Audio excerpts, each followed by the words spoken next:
እየሮጠ ነው። እንዳትከተለው። የወልት ትሰማኛለህ? እየተከታተልከው እንደሆነ ካወቀ ነገ ይጨበጠልህ እና ለምን ዛሬ እቃውን አላደረሽውም?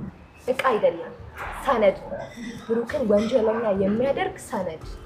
ግን እኮ እሱ አይደለም የለቀቀብሽ። አንቺ ደግሞ ትገርምኛለሽ። አንዴ ሰው አንዴ አፈር ነው የሚያደርግሽ። ይኸውልሽ እሱ አይመለከትሽም። ጠዋት አብረን ማስረጃውን ለመስጠት እንሄዳለን። እሺ።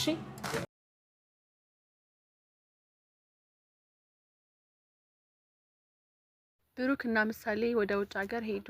በስተመጨረሻ ምሳሌ ወደ ውጭ ሀገር ሄዳ ልትታከም ነው። ብሩክም በጣም ደስተኛ ነው። ይሁን እንጂ ማህሌት ምንም ነገር አድርጋ ይህን ሕክምና ልታስቀር መሞከሯ ስለማይቀር ኤርፖርት ላይ በተለያየ ብዙ ወረቀቶችን አስገብተው ነበር።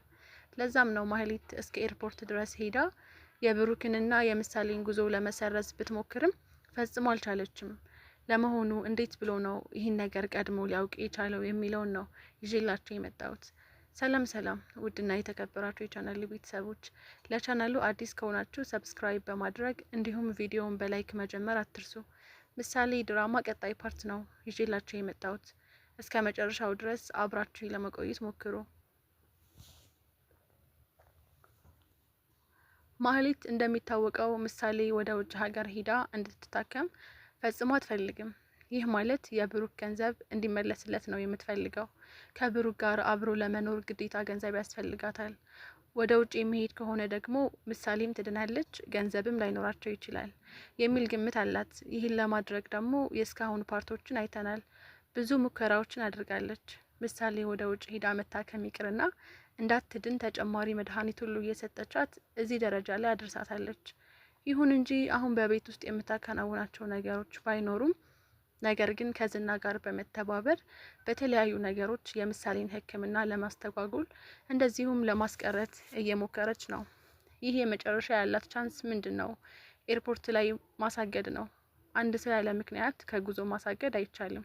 ከአሁን በፊት ሞገስ ለቆባት የነበረውን ቪዲዮ እሱ ነው የለቀቀብኝ በማለት ብሩክን ወንጅላው በሀሰተኛ ወንጀል ወንጅላው ኤርፖርት ላይ እመልሳቸዋለሁ የሚል ትልቅ ተስፋ አድርጋ ነበር የሄደችው። ነገር ግን ማህሌት ተዋርዳን የተመለሰችው። ይልቁንስ በሀሰተኛ ወንጀል ራሷ ላይ ሌላ ችግር ውስጥ ገብታለች። ይህ ነገር ደግሞ ኤፍራታም ቀደም ሲል ማህሌት ይህ ያሰብሽ ያለሽው ነገር ባይሳካ ግን አንቺ ለራስሽ ትልቅ ችግር ውስጥ እንደምትገቢ አውቀሽዋል፣ በደንብ አስበሽበታል ብላ መክራት ነበር። ኤፍራታ የቻለችውን ያክል ብትመክራትም ማህሌት ግን እኔ ማህሌት እስከ መጨረሻው ድረስ ተስፋ የማልቆርጥ ሴት መሆኔን የማሳየው በዚህ ትግሌ ነው በማለት እንግዲህ ይህን ትልቅ ትግል ጀምራለች። እንግዲህ ይሄ ልጅ ሞገስን ለማገት ለመያዝ ተልኮ ለራሱ ሌላ እገታ ውስጥ እንደገባ ያሳያል። ማህሌትም የነ ብሩክ ሕክምና ወደ ውጭ ሀገር የምሳሌ ሕክምና ማለት ነው።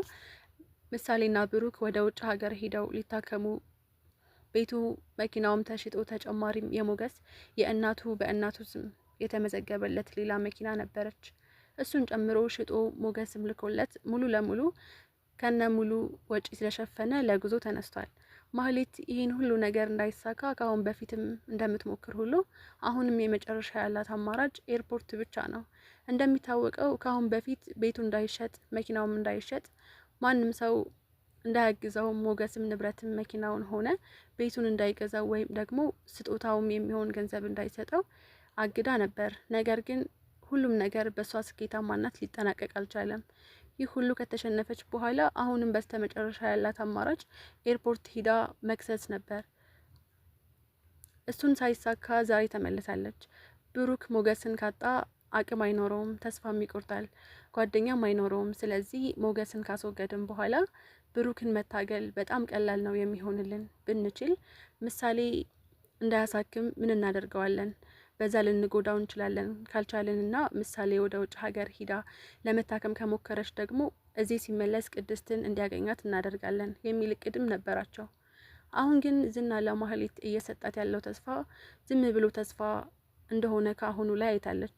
ምክንያቱም ኤርፖርት ላይ ይህ ሁሉ ጥያቄ ሲያፋጥጧት ታዋርዳ ስትመለስ በተደጋጋሚ ስልክ ለዝና እየደወለችለት ነበር። ዝና ግን ስልኩን እያየ ይዘጋባት እንደነበርና በተደጋጋሚ ደውላ ሲዘጋባት ተስፋ ቆርጣ እንደተወቹ ነው ያየ ነው። በሌላ መልኩ ሞገስ ሊያጠቃ ወይም ደግሞ ሊያግት የተላከውም ልጅ በተደጋጋሚ ወደ ማህሌት እየደወለ ነበር። በዛሬው ፓርቲ ላይ ሞገስ በጣም ትልቅ የሆነ ለውጥ አሳይቷል። አሁኑ ትግሏ ግን ራሷን ነው ወደ ችግር እያጋለጣት ያለው። እንደሚታወቀው በሀሰተኛ ወንጀል እሱንም ታካሚ የሆነችውን ህፃን ከኤርፖርት ለመመለስ መሞከር ትልቅ ወንጀል እንደሆነ ይታወቃል። አንዳንዴ ዝና ደግሞ የማይደረጉ ነገሮችን ሁሉ አደርጋለሁ ይልና አሁን ማህሌት ተይዛ በዚህ ሁሉ ጥያቄ ሲያፋጥጧት፣ ዝና ግን ስልኩንም አያነሳም። ሂጂ ችግር የለውም እኔ ከጎንሽ ነኝ በገንዘብም በምንም ብሎ እሷን ካበረታታት በኋላ ማህሌት አሁን ችግር ላይ ስትወድቅ ግን ዝና ስልኩን እያነሳላት አይደለም። ምክንያቱም ዝና አንዳንድ ነገሮችን ማያያዝ እንጂ በራሱ የሆነ ቀጥታ ላይ መገኘት አይፈልግም። ማህሌት ዛሬ በሁለት አቅጣጫ ነው የከሰረችው። እሷ ግን በሁለቱም ተስፋ አድርጋ በጣም ደስተኛ ሆና ድሉ የኛ ነው እያለች ተነስታ ወደ ኤርፖርት ብትሄድም እሷም ከኤርፖርት ተዋርዳን የተመለሰችው። በሌላ መልኩ ደግሞ ሞገስን እንዲያግተው የታዘዘው ሰው ሌላ ችግር ውስጥ ገብቶ ወደ እሷ እየደወለ ነበር። ሞገስ ማህሌት ምንም አይነት ነገር እንደምታደርግ በተለይ ደግሞ ማህሌትና ዝና አብረው ሆኖ ምንም ከዚህ የከፋ ነገር ሊያደርጉ እንደሚችሉ ራሴን ማዘጋጀት አለብኝ። ራሴን ህይወቴን መቀየር አለብኝ። ካሁን በኋላ በምንም እየተበሳጨው ራሴን መጣል የለብኝም። ከዚህ በፊት ከዜሮ ተነስቼ እንዳደረግኩት ሁሉ አሁንም እንደምንም ተፍጨርጭሬ ራሴን መቀየር አለብኝ በማለት በተስፋ ተነስቶ ወደ ቤቱ እየሄደ ሳለ ነበር። ይህም የማህሌት የሆነ ሰው ሞገስን እየተከታተለው ከኋላ ሞገስም አይቶታል። እንደሚታወቀው ቁጭ ብሎ ሲያስብ በነበረ ጊዜ በቅርብ ርቀት እያየው ነበር። ሰውየው ሞገስም እሱን እያየ ነገር ግን እንዳላየ ያለፈ ዝም ብሎ ሲያስብ ከቆየ በኋላ ወደ ቤት ተነስቶ ሲሄድ ልጁ ተከታትሎ እየሄደ ነበር። ከሆነ ቦታ ላይ ከደረሰ በኋላ ወደ ማህሌት ይደውላል። ማህሌትም በጣም ደስተኛ በመሆን አዎ እሱ ነው፣ በቃ ጥንቃቄ አድርግ፣ ሰውየው ኃይለኛ ስለሆነ ራስህን ጠብቅ በማለት ካዘዘችው በኋላ ሞገስም እንዴት በመጣህ፣ እንዴት በቀረብከኝ፣ ራሴ ምን እንደማደርግህ አውቃለሁ። አሁን የምኖርለትም የምሞትለትም ምንም አይነት የሚያጓጓ ተስፋ የለኝም። ስለዚህ ማንኛቸውንም አልፈራም በሚል ሀሳብ ሞገስ ከቆመበት ዘወር ብሎ ልጁን አፍጥጦ ይዞት ነበር። ከሱሱም ሙሉ ለሙሉ ለመውጣት ወስኗል። እንደዚሁም ደግሞ የሚያሳድዱትን ሰዎች የእጃቸውን ለመስጠት ዝግጁ እንደሆነና ካሁን በኋላ በማንኛውም ነገር መስዋዕት ከፍሎ የታገተበትን ገንዘብና ንብረት ብቻ ሳይሆን ከዛም በላይ ማፍራት እንደሚችል ከዛም በላይ ማድረግ እንደሚችል በፊትም ከዜሮ ተነስቶ እንዳደረገው ሁሉ አሁንም ከዜሮ ተነስቶ ግዙፍ ባለሀብት መሆን እንደሚችል በራሱ አሳምኖ የተነሳ ሰው ስለሆነ እነ ማህሌት እንደዚሁም ዝናን የመሰሉ ሰዎች ሞገስን ሊያስቆሙት አይችሉም። ምክንያቱም ሞገስ ከብዙ ስብራት በኋላ ነው አሁን እንደ አዲስ እየሞከረ ያለው።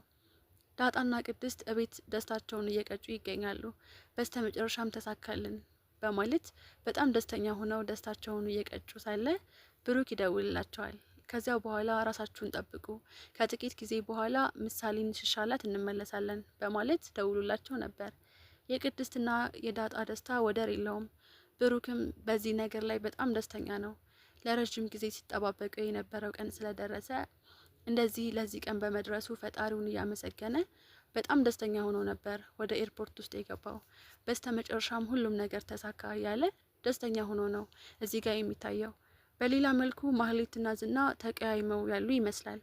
ምክንያቱም ዝና በተደጋጋሚ ማህሌት ችግር ውስጥ ስትወድቅ ዝና ዙሮ ያያት አይደለም። ማህሌት ደግሞ በተለይ በአሁኑ ላይ በጣም እንደሚያስፈልጋት ነግራው ነበር።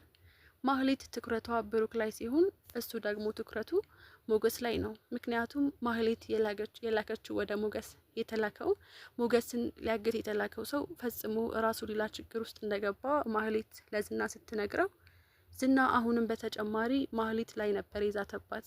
ይህ ማለት በማህሌትና በዝና መካከል ትልቅ ክፍተት ሊፈጠር ነው። እስኪ በስተመጨረሻ ምን ያደርጋሉ የሚለውን በቀጣይ ፓርት አብረን የምናይ ይሆናል። ስላዳመጣችሁኝ ከልብ አመሰግናለሁ። በቪዲዮ ላይ ማንኛውንም